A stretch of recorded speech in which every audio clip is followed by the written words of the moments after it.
I'm going to lay this out exactly as it happened, because I'm still processing what I walked into 3 days ago. And honestly, I need to hear from people who aren't going to sugarcoat things. My wife Julie and I have been married for 6 years. We met when I was 26 and she was 24. Got married after dating for about a year and a half. When we got together, she had around $52,000 in debt from a combination of student loans, credit cards, and a car loan she defaulted on back when she was younger and made some bad choices. She was upfront about it, and I respected that.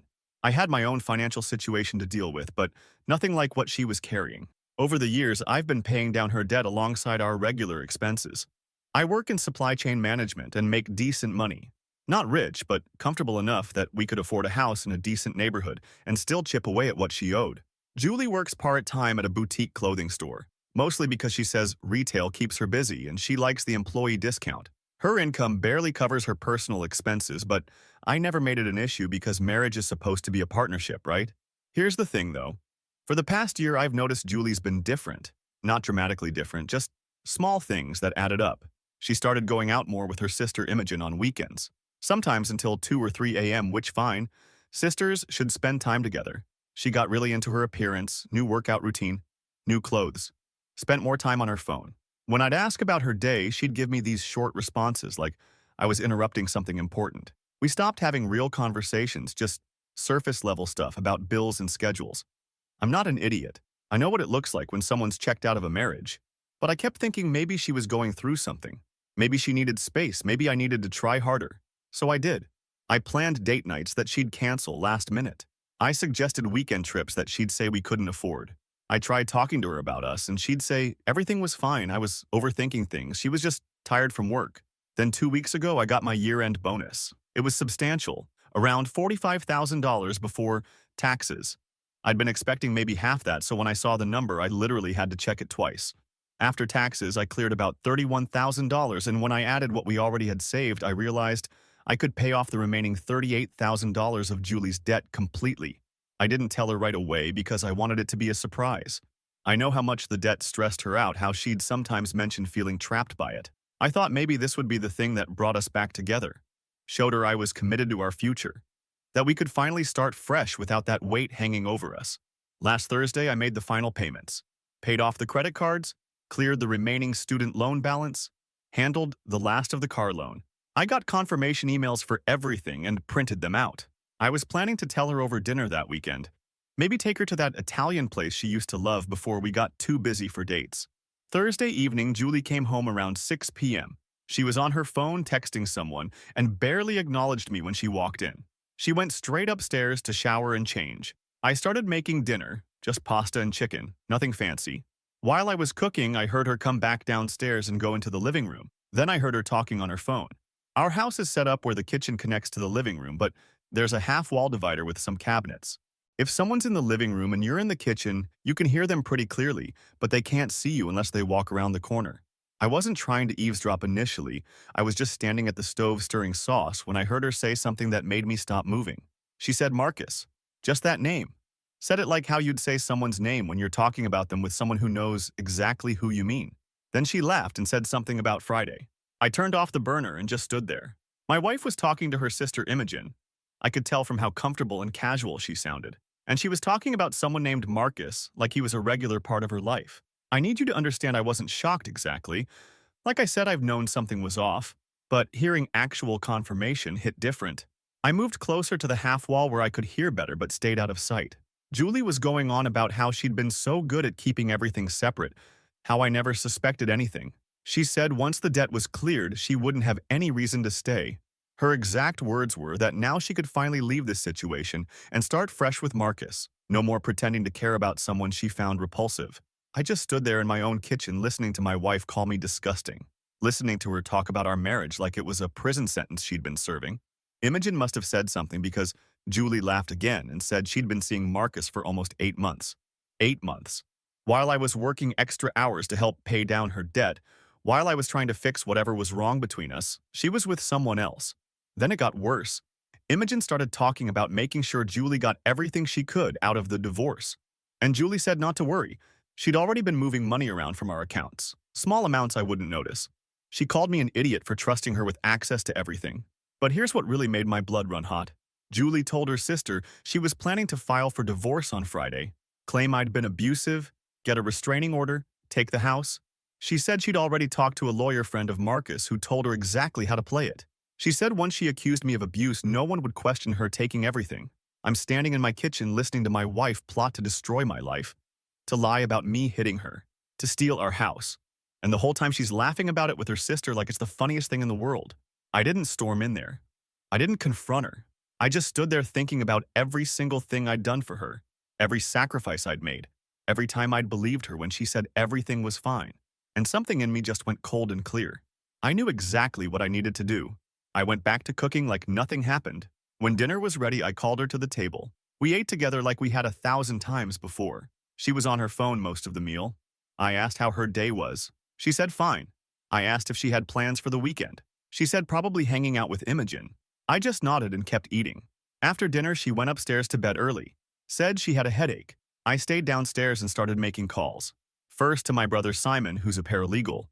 Then to my bank. Then to a few other people. I didn't sleep that night. I sat in my home office going through every account, every document, every piece of paper with both our names on it. And I started putting together exactly how this was going to go. Because here's what Julie doesn't know. I've been documenting her behavior changes for months. I have bank statements showing her spending patterns. I have her location history from our shared phone plan. And now I have her on recording admitting to planning to file false abuse charges and commit theft. Yeah, I recorded the conversation. My phone was in my pocket and I hit record the second I heard Marcus's name. Got the whole thing. Friday morning, Julie woke up cheerful for the first time in months.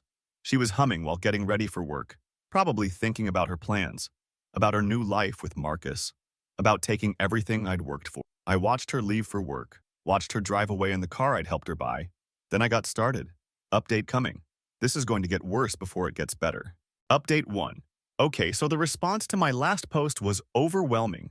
Some of you said I should have confronted her immediately, some said I should have just left, and a bunch of you wanted to know what I actually did Friday. Fair enough. Here's what went down.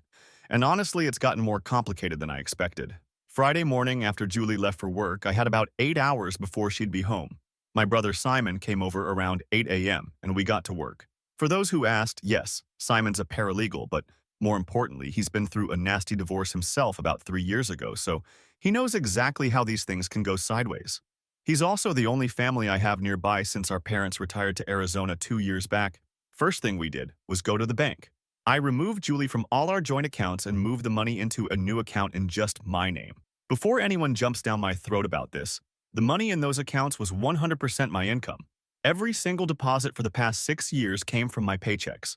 Julie's part-time job money went into her personal account that I never touched. So I wasn't stealing anything, I was protecting what I earned from someone who literally admitted to stealing from me. The bank manager was this older guy named Kieran, who I'd worked with before on our mortgage. When I explained the situation, showed him the divorce paperwork Simon had started preparing, he processed everything quickly, got me set up with new account numbers, new cards, everything. The joint accounts were closed by 10 a.m. Then we went to the house, changed the locks on all the doors. Again, before the comments come, the house is in my name only. We bought it 4 years ago and Julie's credit was still trashed from her previous debts, so she couldn't be on the mortgage. I paid the down payment, I pay the mortgage, I pay the property taxes. Legally, it's my house. We also disconnected her from the security system and changed all the codes. I wanted a record of if and when she tried to enter the property. Simon suggested getting cameras for the outside too, so we installed 3. 1 covering the driveway, 1 for the front door, 1 for the back. Around noon, I called her parents. This is the part I'd been dreading because I actually like Julie's parents. They're decent people who have no idea their daughter is the way she is. Her dad Mitchell answered and I asked if both he and Julie's mom Anna could get on the phone because I needed to talk to them about something serious. I didn't tell them everything over the phone. I just said Julie and I were having serious problems. I'd discovered some things I couldn't get past. And I wanted them to hear it from me before Julie gave them her version. Mitchell got quiet and asked if this was about the guy. That stopped me cold. He asked if I'd finally found out about Marcus. Turns out Julie's parents knew. They'd found out about 2 months ago when Anna saw Julie having lunch with some guy, getting way too close, kissing him in the parking lot. When Anna confronted Julie about it, Julie cried and said it was a mistake. She was confused. She'd end it. She begged them not to tell me because she wanted to fix things herself, and they believed her because she's their daughter, and parents want to believe their kids. Mitchell sounded tired when he told me this. He said they'd been hoping Julie would do the right thing, but clearly that hadn't happened. Anna got on the phone and she was crying, apologizing for not telling me sooner. I told them I didn't blame them. They were trying to protect their daughter, but I needed them to know Julie was planning to claim I abused her, and I had proof that was a lie. I played them the recording, right there on the phone, and I heard Anna completely break down. Mitchell just kept saying, "Oh my God," over and over. When it finished, he told me to do whatever I needed to do legally and they'd support me. He said they raised her better than this and they were ashamed. That conversation gutted me more than you'd think. These people had welcomed me into their family, treated me like a son, and now they had to deal with finding out their daughter was not who they thought she was. By 2 p.m., I was back home.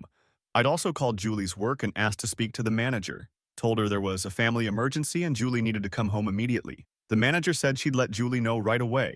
I wanted Julie to come home early, on my timeline, not walk into this at 6 p.m. when she'd have time to prepare herself mentally. She got home at 2:47 p.m. I know the exact time because the new camera system logs everything. I watched her pull into the driveway on my phone, watched her get out of her car looking worried, watched her try her key in the front door and realize it didn't work. She knocked. Then she rang the doorbell. Then she started calling my phone. I let it ring 4 times before I answered. She was frantic asking why the key didn't work. Was I okay? Her manager said there was an emergency. I told her to come around to the back door. It was open. The back door wasn't actually open, but I opened it when she got there. She came in talking a mile a minute asking what happened, what was wrong, and then she saw her stuff. I'd packed up her clothes, her toiletries, her personal items into boxes and bags and left them by the back door.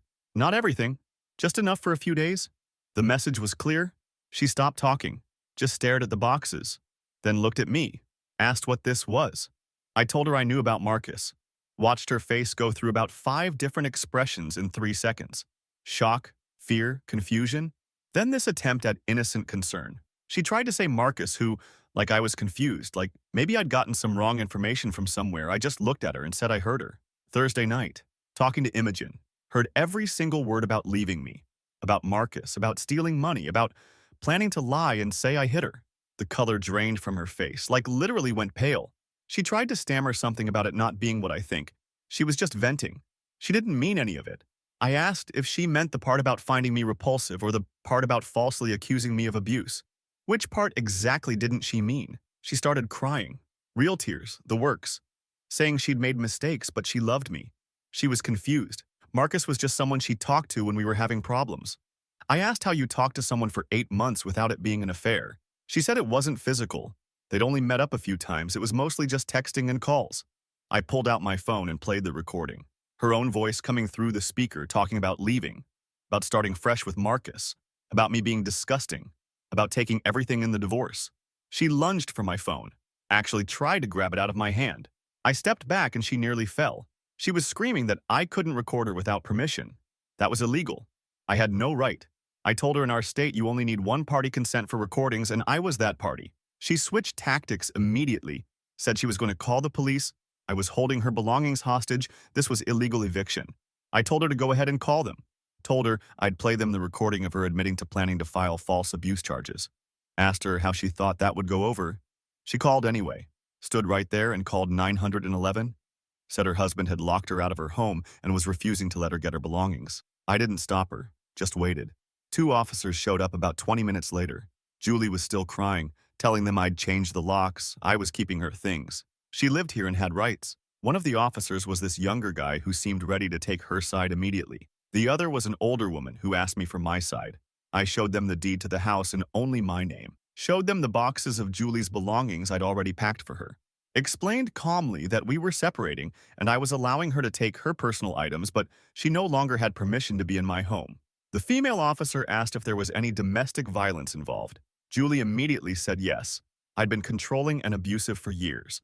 I looked at the officer and asked if I could play something for her privately. We stepped away from Julie and I played the recording. Just the part where Julie discusses planning to file false abuse charges. The officer's expression changed completely. She went back to her partner, said something to him quietly, and then told Julie she needed to gather her belongings and leave the property. Julie lost it. Started screaming that this wasn't fair. They weren't listening to her. I was manipulating them. The male officer actually got stern with her and said she needed to calm down. They supervised while she loaded boxes into her car. She kept trying to go upstairs, said she needed more of her things. I told her she could come back with a police escort another day to get the rest, but not today. Before she left, she turned to me and said I was going to regret this. Said I had no idea what I'd started. That Marcus had connections and a real lawyer, not some paralegal brother who didn't know what he was doing. She said by the time she was done, I'd have nothing. I told her I'd already paid off her debt. Watched that hit her. Told her the final payment cleared yesterday morning. Told her she was debt-free, and now she could start her fresh life with Marcus without owing me a single thing. She just stared at me, then started laughing. This manic kind of laugh. Said it didn't matter. I'd still lost, because she never loved me anyway. And at least now she didn't have to pretend anymore. Said she'd been faking it for 6 years. Every smile, every kiss, every time we'd been together. Asked how it felt knowing I'd been married to someone who found me disgusting the whole time. The officers escorted her to her car. She drove off blasting her horn. After they left, the female officer asked if I was okay. I said I'd be fine. She gave me a case number and said to call if Julie tried to come back without permission. Said the recording would help me if this got messy. It's been 3 days. Julie's been staying with Imogen. I know because Imogen posted something on social media about sisterhood and supporting family. My parents called yesterday after I finally reached them. They're furious and trying to figure out if they should fly back. Mitchell and Anna have called twice, both times apologizing, saying they want to meet with me but understand if I'm not ready. Simon's been working on the divorce papers. He said with the recording and the evidence of her taking money from the accounts, we should have a strong case. But Julie hasn't responded to any of the preliminary legal notices. She's just been silent, except for posting vague things on social media about liars and manipulators. Then this morning, something happened that changed everything. Marcus called me. Yeah, the affair partner who I've never spoken to in my life, who Julie's been with for 8 months, called my phone. How he got my number, I don't know, but I'm guessing Julie gave it to him. He said we needed to talk man to man. Said there were things I didn't understand about Julie, about their relationship, about why she'd done what she did. He said Julie had told him I was manipulative and controlling long before she developed feelings for him. That he wasn't the problem, I was. I asked him what he wanted. He said he wanted to meet up, clear the air, help me understand that Julie deserved to be happy and I needed to make this divorce easy for everyone. When I asked what he meant by easy, he said I should give Julie half of everything including the house. Not fight her on anything, just let her move on. I told him no. He got quiet and then said I was making a mistake. That Julie was more connected than I knew. That her friends included people who could make things difficult for me professionally. That it would be better for everyone if I just cooperated. I hung up on him. 2 hours later, my boss called. Asked if everything was okay with me. Said someone had reached out to HR claiming I'd been harassing their friend, creating a hostile situation, and they were concerned about my stability. My boss said he didn't believe it, but HR wanted to talk to me Monday morning. You guys seeing the pattern here? Julie's not just lying down and taking this. She's fighting back and she's got Marcus helping her. They're trying to hit me at work now, trying to make me look unstable, trying to pressure me into giving her what she wants. I'm going into that HR meeting Monday with my lawyer brother and every piece of evidence I have. But I'm not going to lie, the fact that they're going after my job has me on edge. That's my livelihood, my career I've built for 10 years. And the thing is, I don't even know what else they're planning. Marcus sounded way too confident on that call. Like he knows something I don't. This is far from over. Update 2. So I went into that HR meeting Monday morning and it went about as well as you'd expect when someone's trying to sabotage your career. Shout out to everyone who suggested bringing documentation because that saved me. I showed up with Simon at 9 a.m.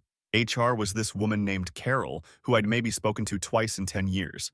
And she had that professional, concerned expression that could go either way. She explained someone had filed a complaint claiming I was unstable, had made threatening statements about my wife, and was potentially a risk to workplace safety. They didn't name who filed it, but we all knew it was Marcus or someone Julie had gotten to do it for her. Carol asked for my side. I laid it out plainly, told her my wife had an affair, I'd discovered it, we were separating, and now her affair partner was harassing me and apparently trying to damage my professional reputation.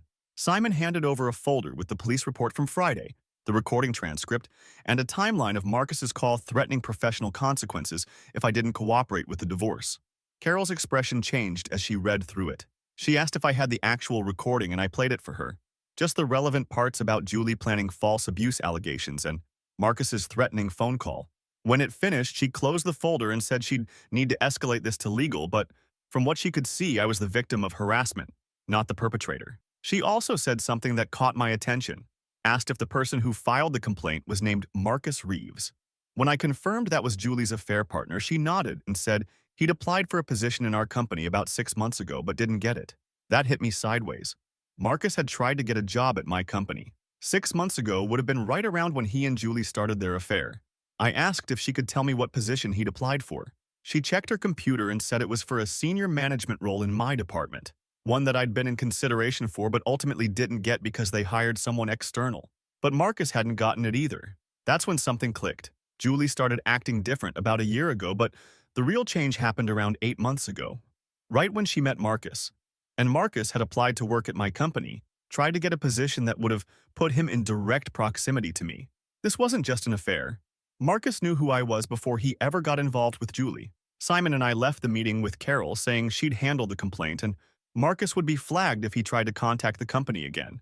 But I couldn't stop thinking about the timeline. How had Marcus and Julie even met? Why would he go after my wife specifically?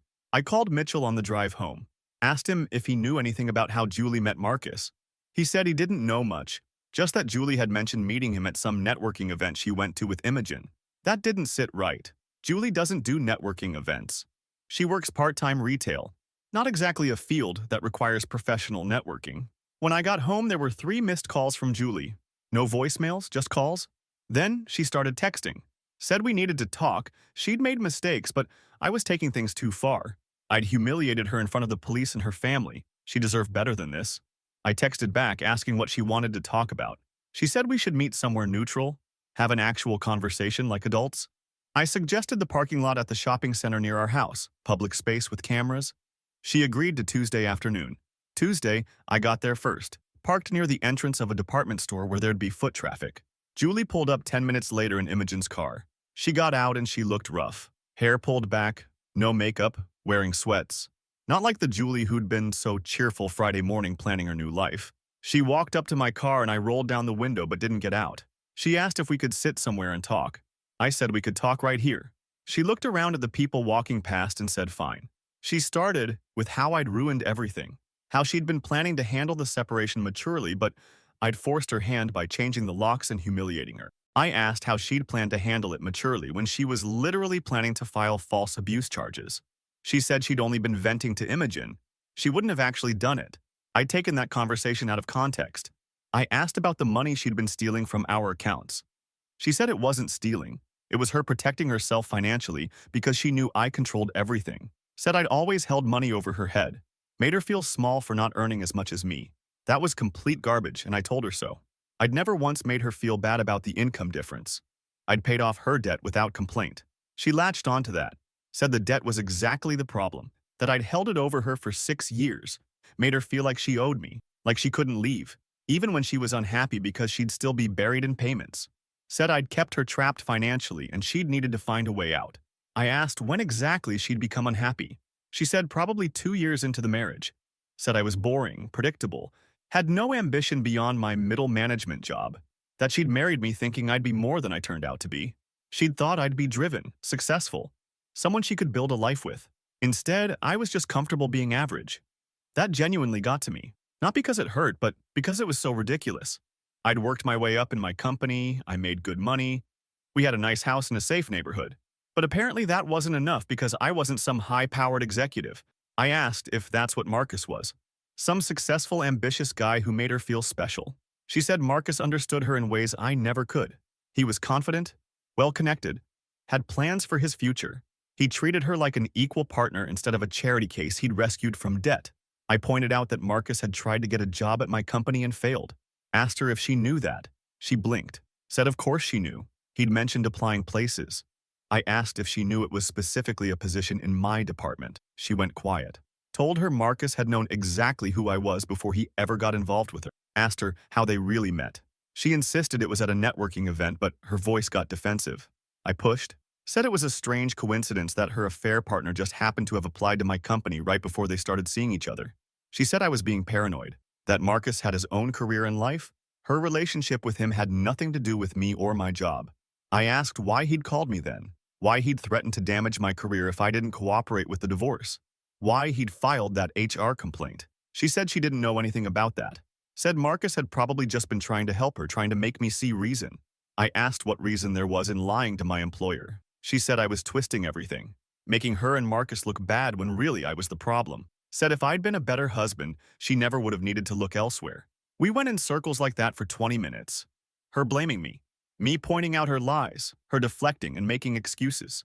Finally, I asked her straight up what she wanted from me. She said she wanted the house, half of everything in my accounts, and for me to agree that the marriage ended mutually, no fault on either side. She said if I gave her that, she'd walk away clean. No drama, no fighting.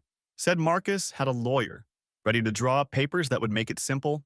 I asked what I'd get out of that deal besides losing half my assets to someone who'd cheated on me. She said I'd get to keep my dignity, that if I fought her, she'd tell everyone I was abusive, controlling, that she'd been scared of me for years.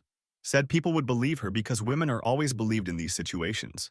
I asked if she'd forgotten about the recording. She said the recording proved nothing except that I'd violated her privacy. Said any lawyer would get it thrown out, that even if it was admissible, all it showed was her venting about a bad marriage, not actually doing anything wrong. She was probably wrong about that, but she sounded confident, like Marcus had coached her on exactly what to say.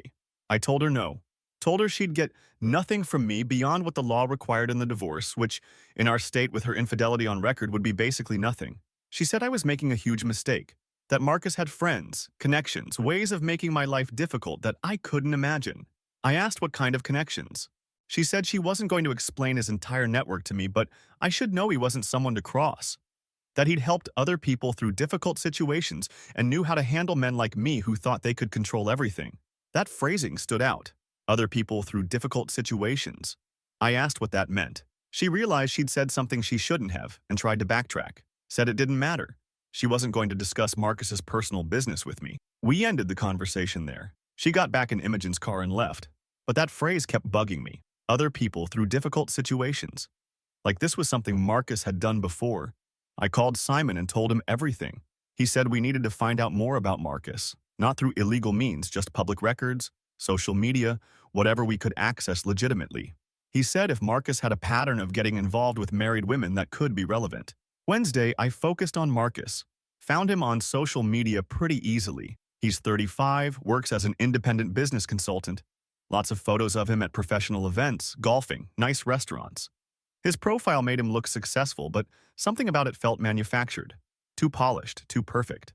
I dug deeper into his work history. The consulting business had only existed for about 3 years. Before that, he'd worked for a few different companies, none for more than 18 months. That's not necessarily a red flag, but it's unusual for someone who presents himself as this successful, connected professional. Then I found something interesting. A review on one of those business rating sites from 2 years ago.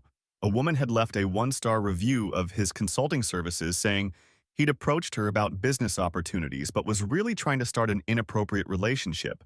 She said he targeted her specifically because she was married to someone in her industry he was trying to get connected with. I screenshotted everything. Then I kept looking. Found another mention on a forum for entrepreneurs. Someone asking if anyone had experience with Marcus Reeves's consulting company, saying a friend had warned them he had a reputation for using personal relationships to advance professionally. This was adding up to a pattern. Marcus didn't just randomly meet Julie. He'd targeted her because she was married to me, because he'd wanted that position at my company, because I was his way into an industry he couldn't break into legitimately. Thursday morning, Imogen showed up at my house.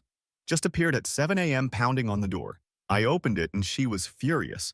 Started immediately going off about how I'd destroyed her sister's life, how Julie was devastated and barely functioning, how I was a vindictive person who couldn't handle rejection. I let her rant for a minute, then asked if she wanted to come in and have this conversation like reasonable people. She said no. She wanted me to understand what I'd done, that Julie had been trapped in an unhappy marriage for years and finally found someone who appreciated her, and I couldn't stand that she'd chosen someone better. I asked Imogen if she knew how Julie and Marcus really met. She said at a networking event, why? I asked if Julie had ever done any networking before, if that seemed like something she'd naturally do. Imogen hesitated. I told Imogen about Marcus applying to my company, about the review from the woman who said he'd targeted her for her husband's connections, about the pattern of Marcus using relationships to advance professionally. Imogen said I was making stuff up to make Julie look bad. I showed her the screenshots on my phone, watched her face as she read through them. She tried to dismiss it, said one bad review didn't mean anything. I asked her when exactly Julie had started seeing Marcus. She said about 8 months ago. Why? I laid out the timeline. Marcus applied to my company and got rejected in early spring. 2 months later, he and Julie started their affair. He'd known I worked there, knew I was in that department, probably looked me up and found Julie through my social media or mutual connections. He'd targeted her specifically to get close to me or to someone in my professional circle. Imogen said that was insane, that I was paranoid and desperate. But she didn't sound convinced anymore. She said she needed to go. Julie was waiting for her. I asked her to think about what I'd showed her. Asked if it made sense that successful, well-connected Marcus would be interested in her part-time retail working sister if there wasn't some other angle. She left without answering. That afternoon, Julie called me. She was screaming. Said I'd tried to turn Imogen against her, that I'd filled her head with lies about Marcus. I asked if Imogen had confronted Marcus about what I'd found. Julie went quiet, then said Marcus had explained everything. It was all misunderstandings and vindictive ex-business partners. I asked what explanation he'd given for applying to my company right before starting an affair with my wife. She said it was coincidence. He'd been applying to lots of companies. I asked why he'd tried to threaten me into giving her the house. She said he was just trying to protect her, to keep me from dragging out a painful process.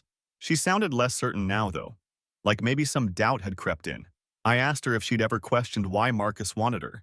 Why this successful, ambitious, connected man was interested in someone he claimed to love, but also was using to pressure her soon-to-be ex-husband. She said I was trying to manipulate her, trying to make her doubt the one good thing in her life. I told her she should ask Marcus about his previous relationships, about the other married women. She hung up on me. Friday morning, I got a call from Mitchell. He said he and Anna wanted to meet with me, not to pressure me about anything, just to talk.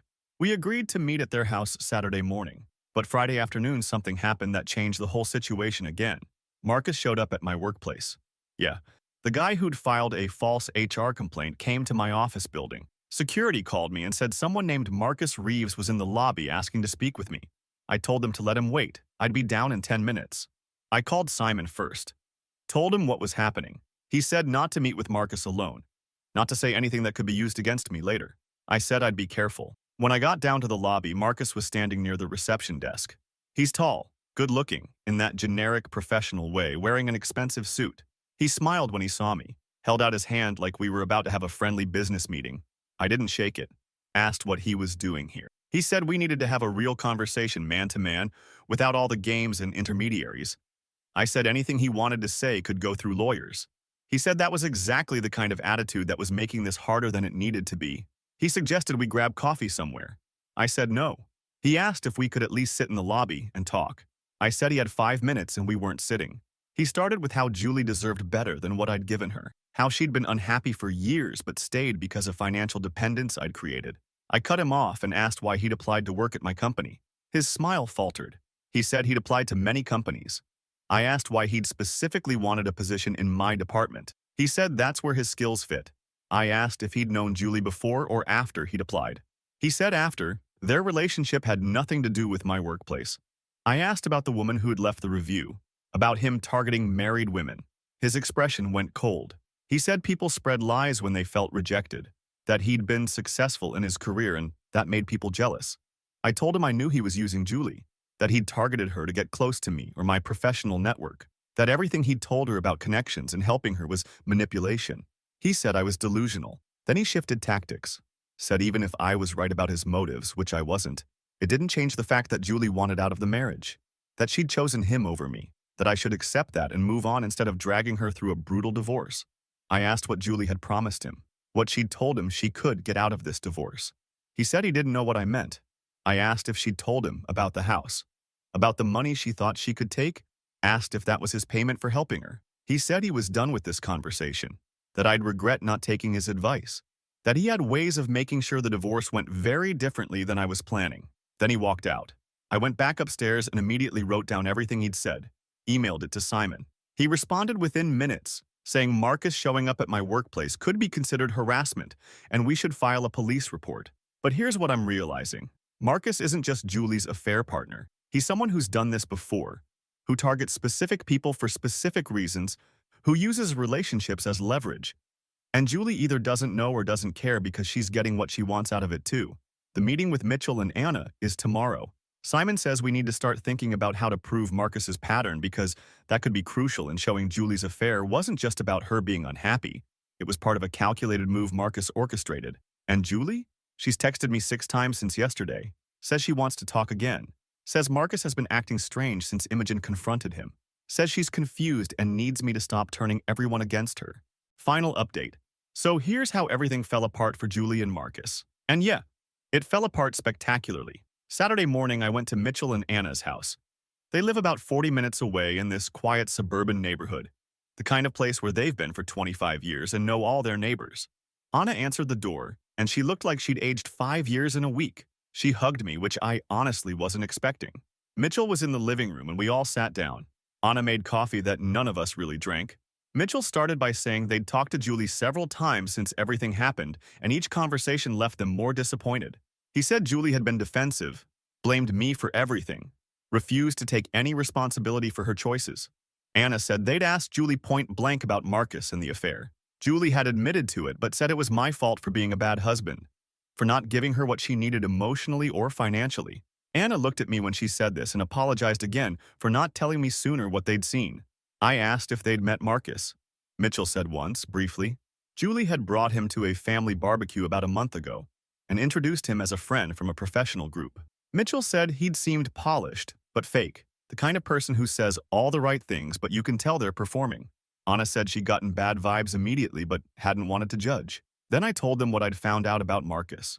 The pattern of targeting married women, the failed job application to my company, the timing of everything. Mitchell listened and then said something that surprised me. He said he'd done some checking on his own after I'd played them that recording. He has a friend who works in business licensing, and he'd asked about Marcus's consulting company. Turns out Marcus's business had some complaints filed against it. Not enough to shut him down, but enough to show a pattern. Clients claiming he'd promised connections he couldn't deliver, that he'd used personal information from consultations inappropriately, that he'd tried to leverage relationships for his own benefit instead of his clients. Mitchell said he'd shared this with Julie 3 days ago. She'd dismissed it completely. Said Marcus had explained all of it, that people were just bitter about their own failures. Mitchell had asked her flat out if she really believed Marcus loved her or if she thought maybe he was using her. Julie had told them to stay out of her relationship. Anna said they'd given Julie an ultimatum. Either she needed to be honest about what she'd done, take responsibility, and try to fix things properly, or they couldn't support her anymore. Julie had said there was nothing to fix because I was the problem, and she was finally happy.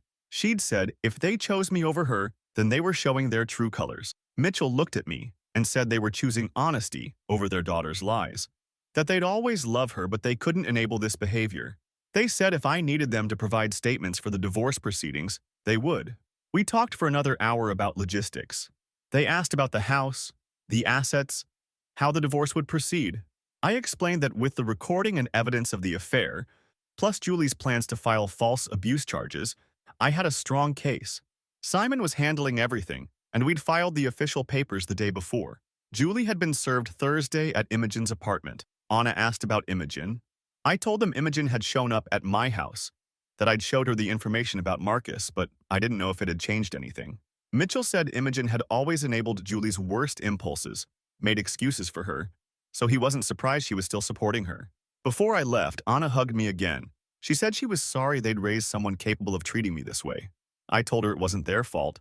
Some people just make choices that reveal who they really are. The rest of Saturday was quiet.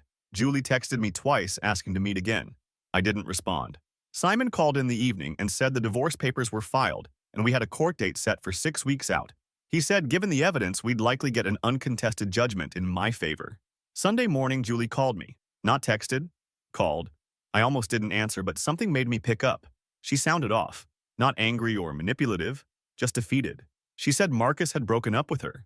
I asked what happened. She said he'd been acting strange since Imogen confronted him, distant and cold.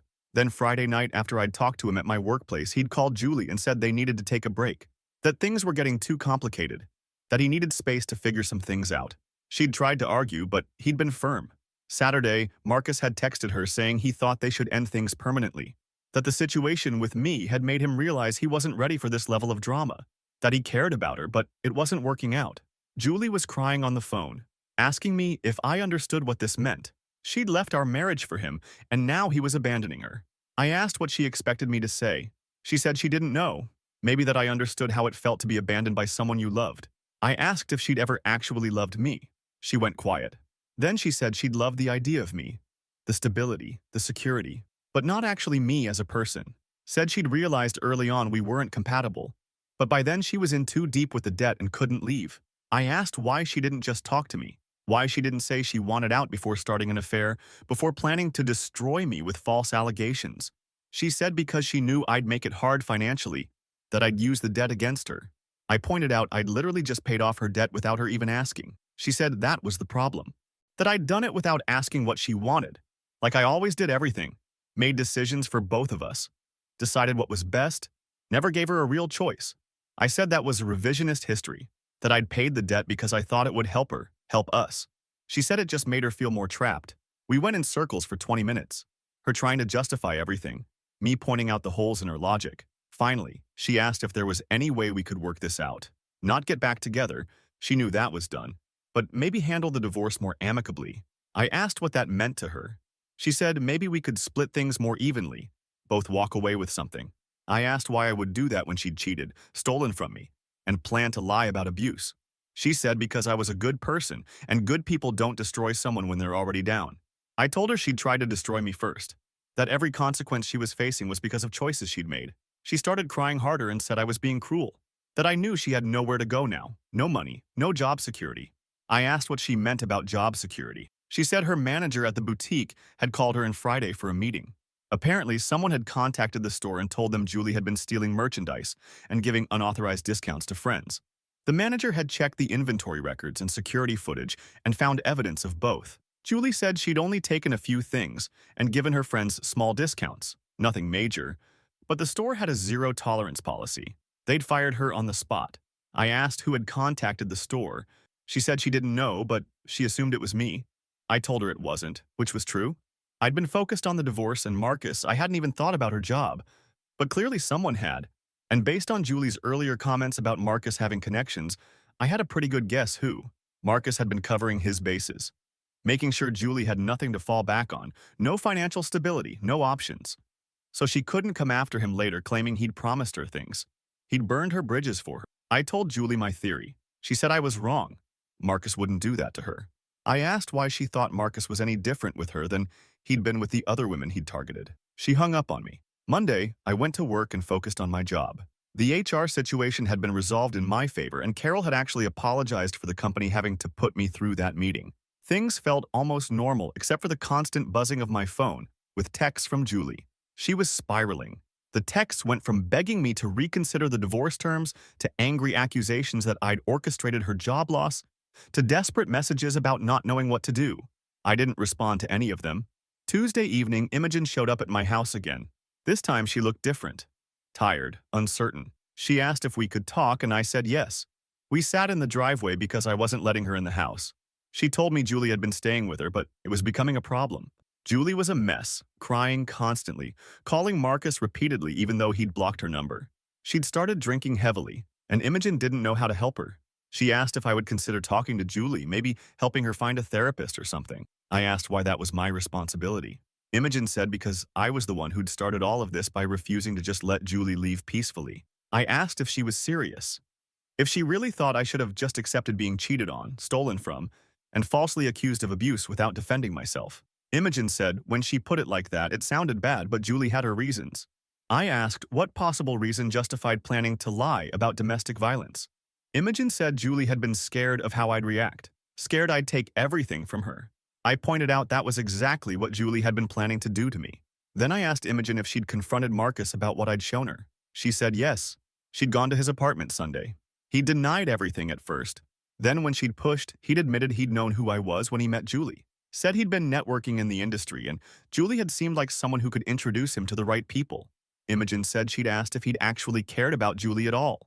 Marcus had said he'd cared about what their relationship could do for his career, that Julie had been willing, had known what she was getting into, and he didn't owe her anything beyond what they'd agreed on. Imogen looked at me and said she'd been wrong, that she'd enabled Julie's affair, encouraged her, because she'd thought Marcus was offering Julie something better. She hadn't realized he was using her. She said Julie wouldn't listen to her now, though. Julie had convinced herself Marcus would come back once things calmed down.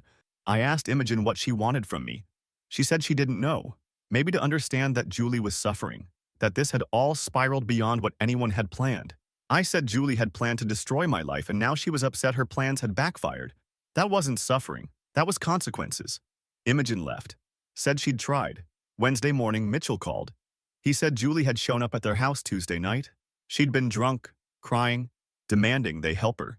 She'd accused them of abandoning her, of choosing me over their own daughter.